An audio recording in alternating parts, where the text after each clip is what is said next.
আলাইকুম আমার প্রাণপ্রিয় ছোট বড় আপু বোনেরা সব কীরকম আছেন। আশা করছি যে যেখানে আছেন আল্লাহর রহমতে সহি সালামতে সুস্থ এবং ভালো আছেন। আর আমি আল্লাহর রহমত এবং আপনারা সবার দোয়ায় আমার সংসারও আমার স্বামী সন্তান নিয়ে আলহামদুলিল্লাহ ভালো আছি। তো প্রত্যেক দিনের মতো আজকেও আমি ইন্ডিয়া আসামের শিলচর থাকি আমার ছোট্ট সংসারের এই ছোট্ট ভিডিওতে আপনারা স্বাগতম জানাইলাম। আশা করছি আমার ভিডিওটা আপনার কাছে ভালো লাগবো, তো আপনারা একটা লাইক দিয়া দেখবা। সকাল সকাল ভিডিওটা আরম্ভ করছি, দেখছি ওয়েদার একদম ভালো না, একদম গুলা দেখুন ভিডিও দেখা যায় একদম গুলা, কিন্তু আবহাওয়া একবারে ভালো না। তো কোন সময় বৃষ্টি ফেলাই দিত ওরকম হয়েছে। তো সকাল সকাল উঠিয়া নাস্তা করি লেছি করিয়া আর কিছু কাপড় আসলো ধুইয়া দিলাম, কাপড় ধুইয়া দিয়া এখন দুপুরে কিতা রান্না করতাম আই গেলাম গিয়া সবজি বাগানো। আইয়া জাড়ি জুড়িয়া কিছু রামাইশ দুইটা জিঙ্গা পাইছি, তো ভাবলাম দুপুরে ডাইল রান্না করিলাইমু আর রামাইশ দিয়া আর জিঙ্গা দিয়া বাজি বানাইলিমু আর লগে আরও দুইটা খিরাও পাইছি। তো আলহামদুলিল্লাহ যত্ন করলাম করিয়া মেহনত পরিশ্রম করার কারণে আলহামদুলিল্লাহ অনেক খাইছি। তো সবজি গাছও সবজি নাই হইয়া বহুত খাওয়া হয়েছে, বাজার থেকে তো আনা হওয়ার পরেও মানে গড়র বাড়ির যেগুলো আছে তা খাইতে তো আলাদা একটা টেস্টি। আর এখানে তো আমি মিষ্টিলাও দুইবার লাগাইছি, কিতা হইতাম ফুকা মাখরে তো আমার একদম শান্তি দিতরা না। তো এখন কিছু আইয়া স্প্রে মারিয়া দিলাম, দেখি যদি স্প্রের খাতিরে যদি যাইন। আর এদিকে আমার মেয়েরে বিস্কুট দিছি, আজকে তো মহরম স্কুল বন্ধ, তো কত সময় পরে তার মুখও দেওয়ার লাগিয়ে জিনিস লাগে। তো এখন বিস্কুট দিলাম বইয়ে খাইতরা। আর আমি জিঙ্গার আমেশ ফাড়িয়ে আনছিলাম কেন বানাইলে আর। তো ভাবছি দুপুরে যদি বাজি করিলে ওই যাব বিকালকুর ব্যবস্থা আবার বিকালে কর্ম।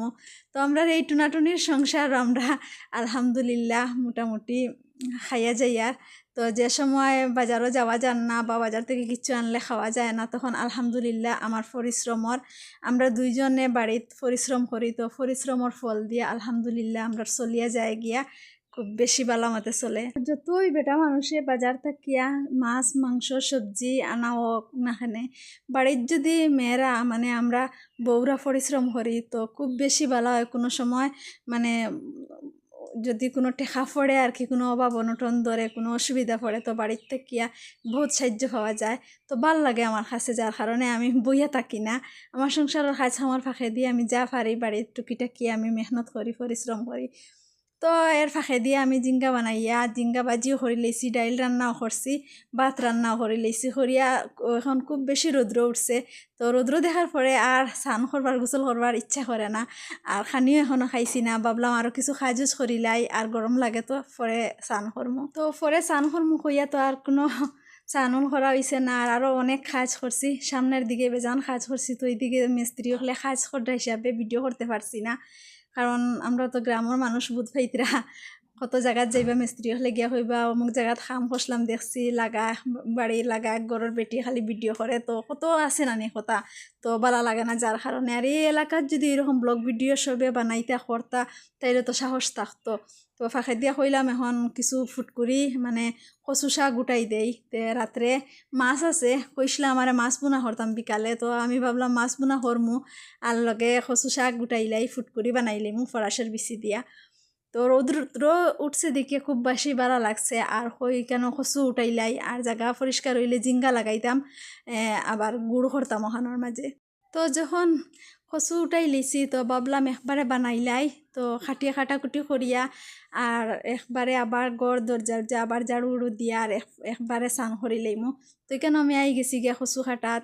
আর আমরা গড়ের কিনারও ওখানে মহরমর সিন্নি চলে, তো এবার আব্বু গেছন কেন মানে কিছু সাহায্য করাত। আর তো হিবা তো লগে আসন একটু খেলাইতে একটু পরে আবার তান আব্বুর খানো যাইতা, তো আবার মিঠাই দেও এই দেও সেই দেও, এটা কত মাত কত কথা বুধ ভাইতরা। তো বাচ্চা লইয়া কাজ করতে খুব অসুবিধা, তাই বড় হয়ে গেছে গিয়া, তাই 5 বছর ফুরা হয়েছে না, মানে অগাস্টের 1 তারিখ তাই 5 বছর ফুরি যাইব গিয়া। তারপরেও মানে একটা বাচ্চা গড় থাকলে তো আর বুধ ভাইতরা ওটা না হটা আর কি। তো এখানে আমি কচু বানাইলে আর বানাইয়া আর পরে ঝাড়ু উড়ু দিয়া কিছু খাজু চিত্রিছে ওগুন আবার সব আটাইয়া গিয়া স্নান করিলেইমু গিয়া করিলেইলে শেষ স্নান করি আবার বিকালকুর রান্না বই দিমু। তো এখন পর্যন্ত যেসব আপু বোনেরা আমার ভিডিওটা দেখরা আর লাইক করছেন না, তো মনে করিয়ে দিয়ে আর আমি আমার ভিডিওটার যে কোনো একটা অংশ যদি আপনার কাছে ভালো লাগে তো প্লিজ মনে করি একটা লাইক দিবা। সে কোন জায়গার থেকে দেখরা কমেন্ট করবা। আর নতুন কেউ যদি আজকে প্রথম আমার ভিডিওটা দেখিয়া তা হয় তো আমার চ্যানেলটা সাবস্ক্রাইব করি আমার লগে থাকবা। আর আজকের মতো